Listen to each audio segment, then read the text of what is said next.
안녕하세요. 지금 이 사람 임수민입니다. 향수는 보이지 않는 패션이라고 하는데요. 요즘 향기 산업이 부쩍 성장하고 있다고 합니다. 향수부터 식품의 향, 또 실내에 사용하는 디퓨저까지 용도에 따라서 다양한 향기들이 개발되고 있는데요. 오늘은 국내 1세대 조향사 지앤퍼퓸의 정미순 대표를 만납니다. 조향사라는 말조차 생소하던 시절에 향기 공부를 시작했고 국내에서 처음으로 조향사 교육기관을 만들고 향기 박물관도 설립했는데요. 좋은 향기는 사람의 마음을 움직이게 하고 삶의 질을 높여준다고 합니다. 향기 아티스트 정미순 대표 지금 만나봅니다.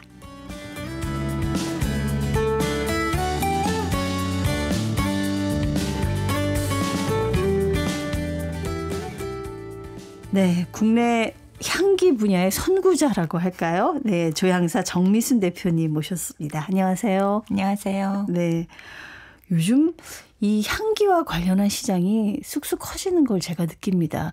저희 집 근처에 그 백화점이 있어서 제가 가끔 들러보면은요, 향수 매장 쪽에 젊은 사람들이 굉장히 많이 모여 있어요. 부쩍 실감을 하시는지요, 대표님? 네. 요즘 젊은 세대들이 거의 열광적이다시피 향에 관심이 많고 굉장히 좋아하는 그런 경향을 보이고 있어요. 네네. 이 국내 향기 시장이라고 하면 좀 그런데 이 규모가 어느 정도나 될까요? 10년 전 정도에 비해서 지금 한 거의 2배 이상 성장을 하고 있는데 예전에는 이제 향수 시장이 한 3천억 정도? 네네. 예전에는 그랬고 지금은 뭐 거의 그 2배, 3배 이렇게 성장하고 있는 급속도로 성장하고 있습니다. 앞으로 더 규모가 커지겠네요. 네. 지금 그 추세로 봤을 때는 네. 계속 성장할 수 있는 시장인 것 같습니다. 예전에는 말이죠. 한 20, 30년 전만 해도 네. 그 대표적인 브랜드의 향수들이 있었어요. 네, 맞아요. 그래서 이제 좀 비싸기도 하고. 네. 그런데 요즘은 네. 좀 그거보다 저렴하지만 비슷한 향도 많고 네. 새로운 향수들이 계속 많이 생겨나는 것 같습니다. 네. 예, 요즘 그게 트렌드인가요? 네, 맞습니다. 제가 처음 시작했던 20년 전, 뭐 30년 전 이때만 해도 수입 향수가 조금 소량 네, 수입되던 그런 시절이었고 그때에 비하면 지금은 이제 일반 대중들이 생각하는 향수가 조금 다르게 발전해 오고 있는데 지금은 로컬 브랜드, 국내 브랜드 향수까지 예전에 그냥 브랜드를 보고 선택을 했다면 지금은 취향이 좀 더 확실하고 그렇게 취향이 확실해지는 것이 어떻게 보면 이제 젊은 사람들의 그런 성향을 많이 반영하고 있습니다. 그러니까 저는 예전에는 그냥 선물 받은 걸 썼어요. 제 취향이 없고 이걸 선물 받으면 이걸 쓰고 저걸 선물 받으면 저걸 썼는데 저희 대학교 다니는 아들만 해도 본인은 우디 향이 좋다 그래서 우디가 뭐 나무? 맞습니다. 뭐 자기는 무슨 플로럴 향은 어떻고 뭐 시트러스 향이 어떻고 그래서 제가 깜짝 놀랐습니다. 네. 젊은이들이 향에 대한 관심이 많다 보니까 또 인터넷 등을 통해서 정보도 많이 얻고 또 이렇게 경험을 또 많이 하게 되고 향을 시향도 많이 해보고 그래서 취향도 그렇고 수준도 굉장히 높아요. 그 조향사라는 직업이 사실 아직까지도 그렇게 대중적인 직업은 아닌 것 같아요. 어떤 일을 하는 겁니까? 제가 처음 시작했던 30년 전에 비하면 지금은 이제 많이 조향사라는 직업을 알게 됐는데 그때는 정말 아는 사람이 별로 없었는데 조향사 그러면 쉽게 얘기하면 향을 다루는 직업이에요. 향을 새롭게 만들기도 하고 제품에 향을 입히기도 하고 그래서 향기를 잘 다룰 줄 아는 사람 그래서 제품에 맞는 향을 디자인하고 제작하고 조향하는 직업입니다. 아니 보통 우리가 제품의 품질, 기능, 디자인 이런 거 봤는데 그게 향하고도 무슨 구매하고도 직접적인 연관이 있나요? 네. 실제로 향은 사람의 무의식에 영향을 미치기 때문에 제품을 봤을 때 저렴한 느낌의 향이 나면 이 제품은 저렴할 것이다. 또는 이제 고가의 제품에는 고가의 느낌을 주는 향을 써야지 그 제품의 분위기가 훨씬 더 돋보이게 되죠. 그러니까 왠지 모르게 끌리게 된다는 거죠. 그 네, 향 맞습니다. 때문에. 비싸 보이는 향을 입히면 그 제품이 비싸도 구매를 한다는 거죠. 그래서 제품의 부가가치를 높일 수 있는 그런 요소기도 해요. 무의식이라는 표현을 하셨어요. 그러니까 네. 본인도 모르게 끌린다는 거잖아요. 맞습니다. 네. 네. 근데 제가 사실 오늘 국내 1세대 조향사 이제 대표님이 들어오신다 그래서 어떤 향수를 뿌리고 오셨을까 하고 제가 궁금해가지고 좀 네. 킁킁거려 봤는데 네. 약하게 향수를 쓰셨는지 모르겠지만 전혀 느껴지지가 않아서 제가 네. 대표님은 실제로 어떤 향수를 쓰시는지 그 궁금하네요. 사실은 오늘은 제가 향수를 안 뿌렸는데 네. 워낙 이제 작업하는 공간도 그렇고 오늘 또 오전에 수업을 진행을 했기 때문에 향이 약간은 배어 있을 거예요. 근데 작업이나 그 수업을 할 때는 향수를 안 뿌려요. 그렇군요. 네, 방해가 되기 때문에. 섞이니까. 네. 워낙 많은 향 속에 사시다 보니까 네, 본인- 작업을 할 때는 그렇군요. 향을 안 쓰게 되죠. 비우고 좀 깨끗한 도화지처럼 네, 맞습니다. 만드시는군요. 조향사들은 아무래도 향 배합을 하시고 향도 만드시고 하니까 구분을 잘해야 될 것 같은데 이 냄새의 종류가 정말 많을 거 아니에요. 네. 이런 걸 다 좀 구분하시는 선천적인 후각적인 재능이 혹시 있으신 겁니까? 선천적인 게 아주 없다고는 볼 수 없는데 그것보다 더 중요한 게 후천적으로 훈련을 해서 후각 훈련을 통해서 많은 향을 익혀야지만 할 수 있는 직업이에요. 그래서 예를 들면 이제 영어 처음 배울 때 알파벳부터 시작을 해서 단어를 알고 문장을 만들듯이 향을 만든다라는 거는 그런 하나하나의 향들을 익히는 후각 훈련 과정이 중요하기 때문에 네.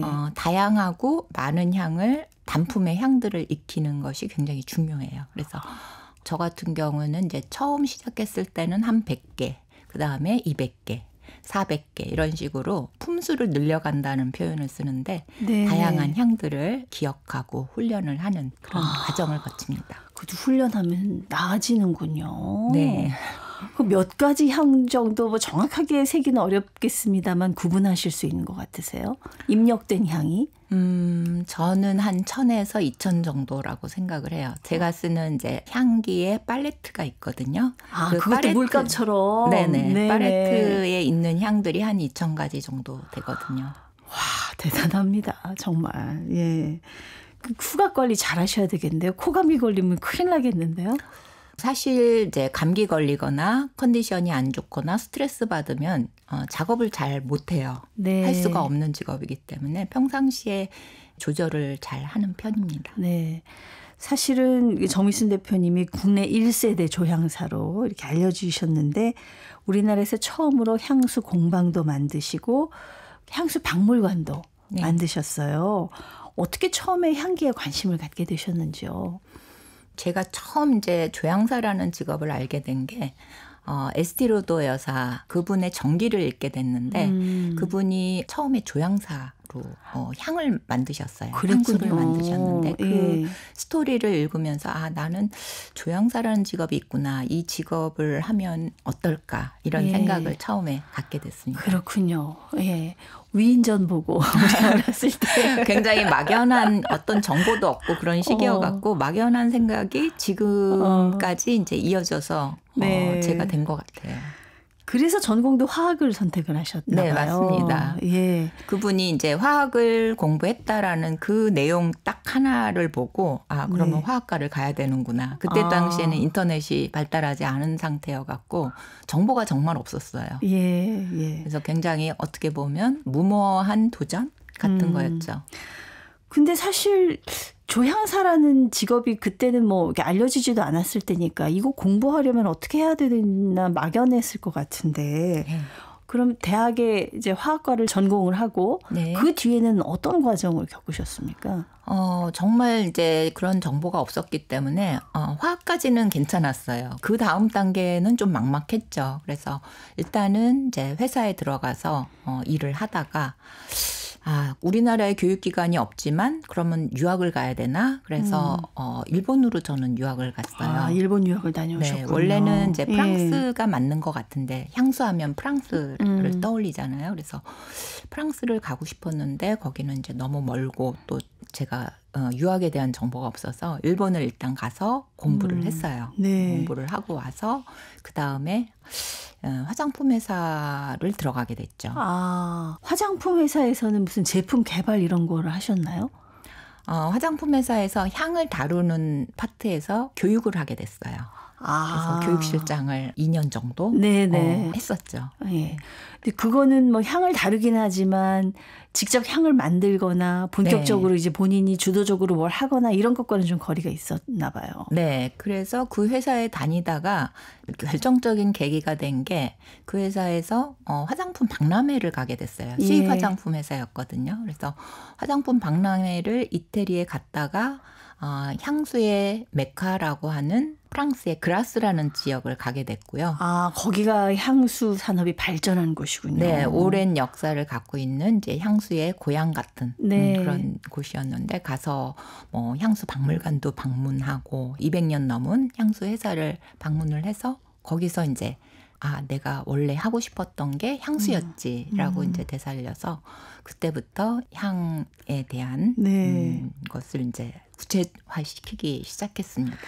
거기서 굉장히 유명한 그 향수 회사 대표님한테 또 제안을 받으셨다면서요? 네, 그때 가서 이제 프랑스에는 그 그라스 지역에 향수 스튜디오라는 게 있어요. 개인 맞춤 향수를 만드는 그것도 뭐 수제 갔었어요. 향수가 있는 거예요? 네, 맞습니다. 그 수제 향수를 가서 직접 만들면서 이런 거를 한국에도 했으면 좋겠다 이렇게 생각을 하고 있었더니 거기 대표님이 한국에 그런 이제 스튜디오를 저보고 만들어 보라고 권하셨어요. 그게 계기가 된 거죠. 그렇게 해서 국내 향기 스튜디오 1호가 이제 문을 열게 되는 셈이네요. 맞습니다. 예. 어떻게 잘 되든가요? 처음부터? 관심들이 많던가요? 그때 당시에는 우리나라 이제 향수가 대중적으로 퍼져 있기 전이어서 어떻게 보면은 이제 초창기에는 조향사도 모르고 향수 공방이라 그래도 관심이 그렇게 많지 않았고 그래서 초창기에는 굉장히 어려웠고 정말 아무것도 없는 그 시간이 한 몇 년 지속이 됐어요. 사람들의 관심을 많이 끌지 못했기 때문에 그런 상황에서 제가 그래도 향수를 처음 이제 시작을 하면서 나 같은 사람들한테 향을 가르치는 이런 교육기관이 필요하겠다 생각해서 일반인들을 위한 맞춤 향수 스튜디오하고 조향 스쿨을 처음 시작을 하게 됐습니다. 그래서 몇 년 정도 제자들을 키우셨어요? 제가 이제 그때 처음 시작한 게 30년 전이었고 지금은 이제 제자들이 회사에서 나름 이제 중요한 그 위치를 차지하고 있고 또 독립 브랜드를 만들어서 활동하고 있는 친구들이 있고 그래서 어떻게 보면은 그때 시작한 교육기관이 지금의 이제 우리나라 향 산업의 하나의 초석이 되지 않았나 그런 생각을 해봅니다. 우리나라 뭐 가령 영화 아카데미가 생기면서 거기서 많은 영화인들이 나온 것처럼 우리 대표님의 아카데미를 통해서 많은 조향사들이 양성이 되고 국내 조향사들의 데모라고 할 수 있겠네요. 어떻게 보면. 데모까지는 아니어도 어쨌든 제가 어떤 이제 역할을 하지 않았나라고 생각을 해요. 지금 대표님 세운 향수 박물관이 제주도에 있는 걸로 알고 있는데요. 그 성산 일출봉 쪽에. 네, 맞습니다. 삼달리에 있습니다. 삼달리. 그 삼달리가 좀 유명해졌죠. 네, 드라마 때문에 유명해졌는데 사실은 굉장히 조용한 시골 마을이에요. 향수 박물관은 어떻게 또 생각을 하게 되셨어요? 향수 박물관은 제가 프랑스에 처음 이제 조향사를 하기 전에 프랑스를 방문을 했을 때 거기에 이제 오래된 뭐 300년 된 그런 브랜드들이 전부 이제 향수 박물관을 하나씩 가지고 있더라고요. 그래서 이렇게 오래된 향수 박물관에서 향수에 대한 역사를 보여주는 그런 것을 내가 나중에 해보면 좋겠다. 그래서 막연하게 꿈을 가지고 있었어요. 그런 것이 기회가 돼서 제가 자연 속에서 향을 만들고 작업을 할 수 있는 그런 공간이 있으면 좋겠다라고 생각을 했는데 마침 이제 제주도에 제가 갈 수 있는 기회가 생겼어요. 그래서 향수 박물관도 처음에는 이제 서울 방배동에 있던 그 향수 박물관을 데리고 갔죠. 그럼 거기 박물관 하면은 옛날 향수부터 지금 향수까지 이렇게 모아놔야 되잖아요. 얼마나 모으셨어요? 컬렉션은 사실 20년, 30년 동안 모은 그런 것들이 있었고 또 주변에서 많이 도와주셨어요. 향수를 기증해 주시기도 하고 또 컬렉션을 해서 모으다 보니까 꽤 되더라고요. 그래서 그거를 제가 보았던 프랑스의 향수박물관 그리고 또 뭐 스페인의 향수박물관 이렇게 다녀본 외국의 향수박물관을 참고해서 만들게 됐습니다. 오래된 것도 있나요? 나온 지 오래된 것들. 가장 오래된 거는 이제 나폴레옹 시대 만들어졌던. 나폴레옹 시대면 몇 년 전이에요? 100년, 200년 전. 와. 네, 그런 향수들도 프랑스에 이제 벼룩 시장이 열리는데 네네. 그런데 가면은 운 좋게 또 그런 향수들을 만날 수가 있어요. 물론 이제 내용물이 남아있지는 않아요. 그렇죠. 향은 날아갔겠죠. 네. 그 향도 변하죠?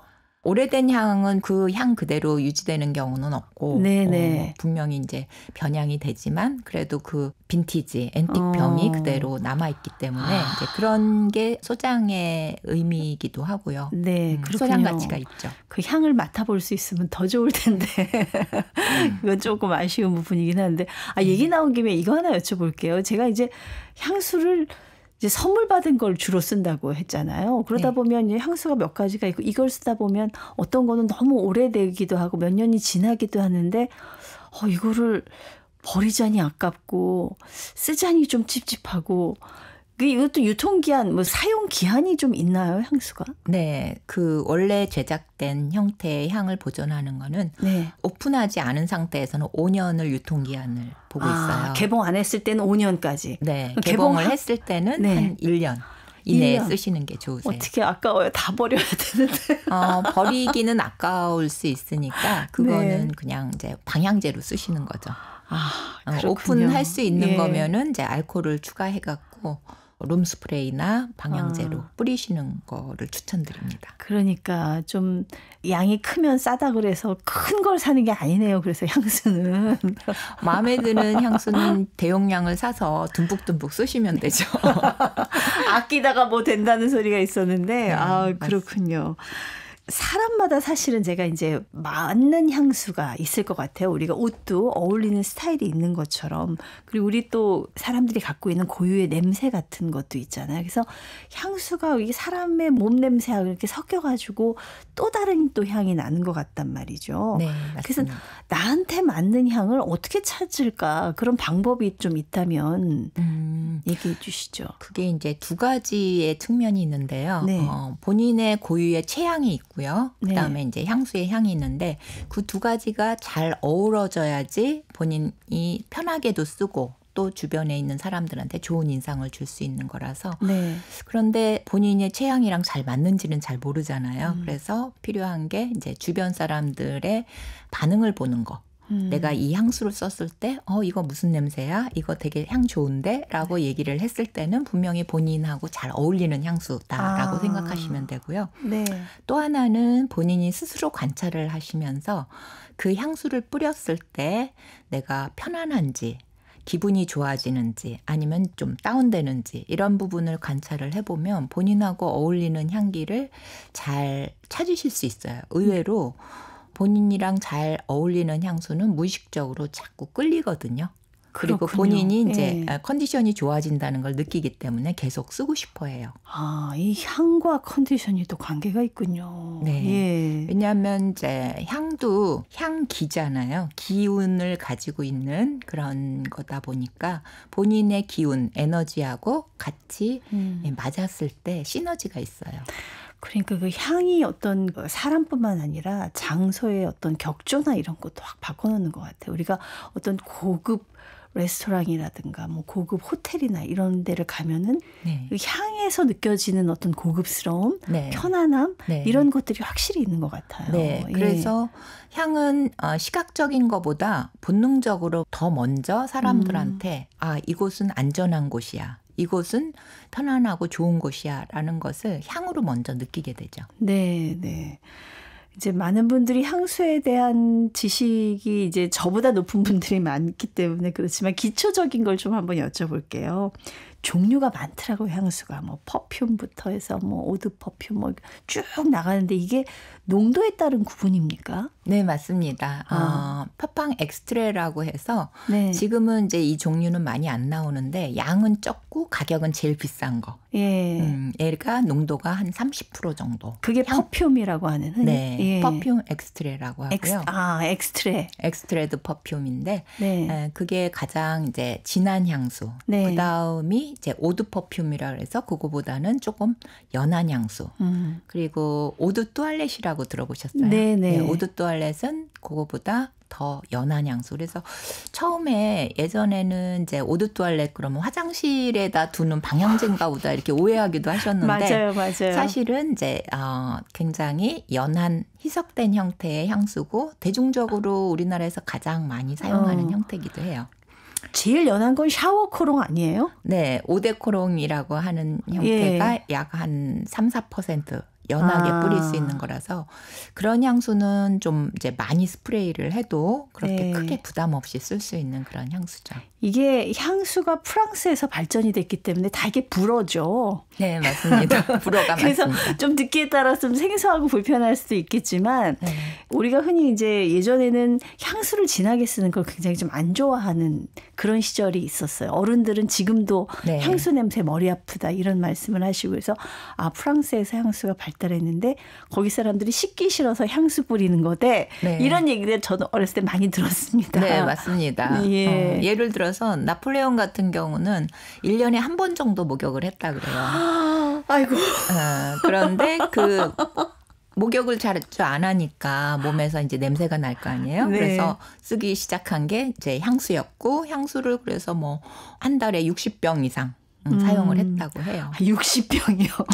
하루에 2병씩. 전쟁터에 갈 때도 이 향수를 따로 챙기는 병사가 있었다 그래요. 전담 병사가. 그 정도로. 네. 하지만은 저는 향수는 깨끗이 씻고 뿌리는 게 기분이 제일 좋더라고요. 네, 맞습니다. 기본적으로 그렇게 해야죠. 네. 우리가 주로 귓불이나 이렇게 손목에 많이 뿌리잖아요. 향수. 그러니까 고기가 이렇게 맥이 뛰기 때문에 그렇다고 맞습니다. 하는데 좀 효과적인 향수를 효과적으로 사용하는 팁이 있다면 알려주시죠.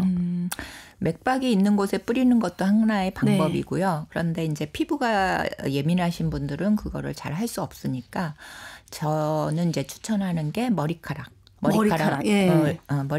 들고 그 안쪽으로 뿌리면 머리카락 헤어 같은 경우는 향을 오래 머금고 있어요. 그래서 샴푸를 하고 나서 샴푸 향이 오래 남아 있는 것도 머리카락 자체가 향을 오래 품을 수 있는 그런 구조여서 그렇고 대부분 이제 이 향은 움직임이 있는 곳에 뿌리는 게 좋으세요. 네네. 잘 안 움직이는 곳에서는 향이 그냥 머물러 있기 때문에 주변에 이렇게 향이 확산되기가 어렵고요. 움직임을 만든다거나 움직임이 있는 쪽에.